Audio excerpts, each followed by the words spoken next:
Thank you, Speaker. I rise today to speak in strong support of this motion. I thank the member for Strathfield for bringing this important motion before us today.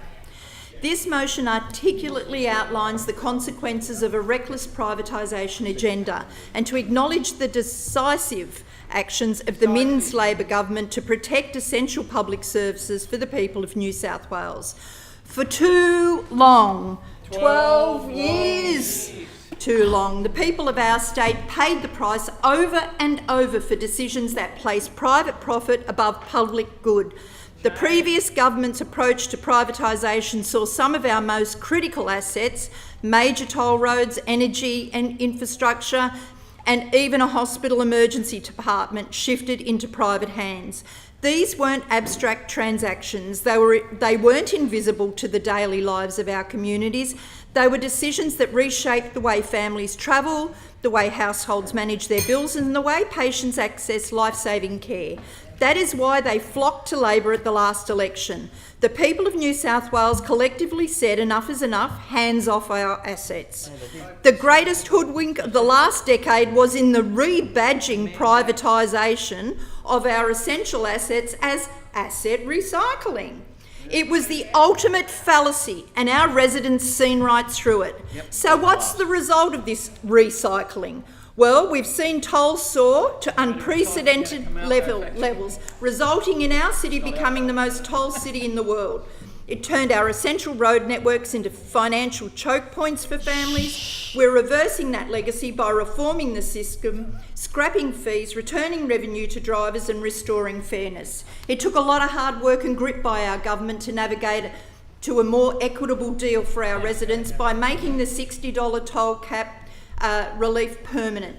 It's delivering real targeted cost of living relief for motorists, especially in Western Sydney and also on the Central Coast, where drivers also face high toll burdens. Speaker, we have watched energy bills climb while families, pensioners struggle to absorb cost of living pressures.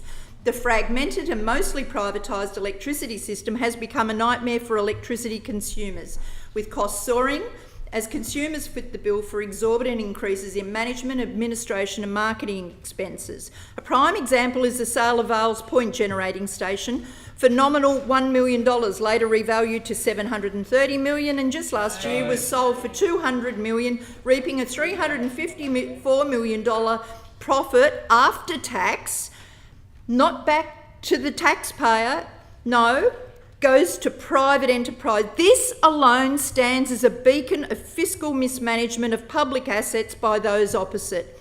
It was a tawdry deal that reverberates through our economic history, and we continue to pay the price today. That's right. And most disturbingly, we have witnessed tragic and dire consequences in our health system. That is why the Minns Labor government has taken strong, principled and practical action to restore confidence and trust in our public institutions by enshrining the banning on selling Sydney Water and Hunter Water in the Constitution.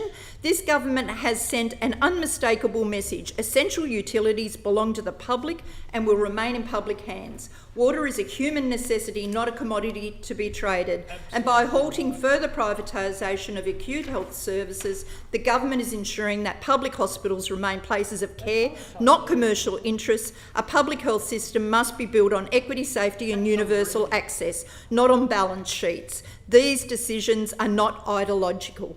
They are responsible. They're grounded in the basic belief that essential services must serve the public.